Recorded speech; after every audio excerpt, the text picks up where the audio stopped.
Jindal house कभी ये नहीं चाहेगा कि अपने अलावा किसी दूसरे को टिकट मिले। अगर किसी दूसरे को टिकट मिलेगी तो ये निश्चित है कि वो अपना प्रत्याशी उतारेंगे, और उतारना भी चाहिए, क्योंकि सावित्री जिंदल यहाँ से वर्तमान विधायक हैं जी। अगर वो इस मेयर के चुनाव में इंटरेस्ट नहीं लेंगी, वो अपना प्रत्याशी नहीं उतारेंगी, तो आगे भविष्य में उनकी राजनीति खत्म हो जाएगी। क्योंकि शहरों में मेयर से लोगों को ज्यादा काम पड़ते हैं विधायक की अपेक्षा, क्योंकि यहाँ तो सारा काम ही नगर निगम से चलता है लोगों का। जी जी ठीक है ना, उनको सारा दिन जो है नगर निगम के एमसी और नगर निगम के मेयर से काम है, विधायक से कितने मिलते हैं। जी जी सावित्री जिंदल अब भी कितनी बार आती हैं जी, वो तो कभी इक्का दुक्का ठीक आएगी।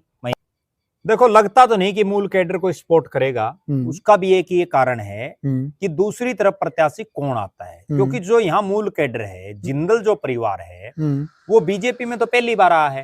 उससे पहले वो हरियाणा विकास पार्टी में थे, उसके बाद उन्होंने वर्षों तक कांग्रेस में वो रहे। और इस बार भी आप ये अंदाजा लगाइए कि नवीन जिंदल का तो चुनाव लड़ने का कोई बहुत ज्यादा मन भी नहीं था। बीजेपी ने उनको ये कह सकते हैं कि हम धक्के से ऑफर करके टिकट दी एक तरह से, वरना तो 10 मिनट पहले जिसको आप ज्वाइन करवा रहे हो उसमें कोई तो खासियत, इसीलिए तो आपने टिकट दी है। जी जी बिल्कुल, वरना तो उनका तो कोई था ही नहीं, वो तो बिल्कुल अनएक्टिव थे पिछले कई सालों से। जब वो चुनाव हार गए थे उसके बाद तो पिछला चुनाव उन्होंने लड़ा ही नहीं, तो वो पूरी तरह से निष्क्रिय हो गए थे। और अब हालात ये है कि हम ये मान सकते हैं कि नवीन जिंदल की भी बीजेपी में कोई बहुत लंबी चौड़ी नहीं चल रही जी। अगर उनकी इतनी ही चलती तो अपनी माँ को वो फिर जो है विधानसभा की टिकट दिलवा देते, अपनी माँ को मंत्री बनवा देते। पिछली बार भी तो जेजेपी और बीजेपी के अलायंस में 50 एमएलए बन गए थे जी। उसके बावजूद निर्दलीय को मंत्री बनाया गया था। इस बार तो इनके 48 ही हैं, एक निर्दलीय को इस बार भी बना देते और सावित्री जिंदल बननी भी चाहिए थी जी, लेकिन नहीं बनाया गया।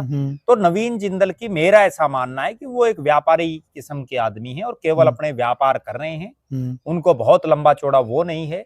हाँ ये जरूर है कि जिन लोगों ने इस चुनाव में डॉक्टर कमल गुप्ता की जय जयकार की, जिंदल हाउस के जो खिलाफ रह चुके वो निर्दलीय थे जी, तो अब वो कैसे उनके वोट मांग लेंगे।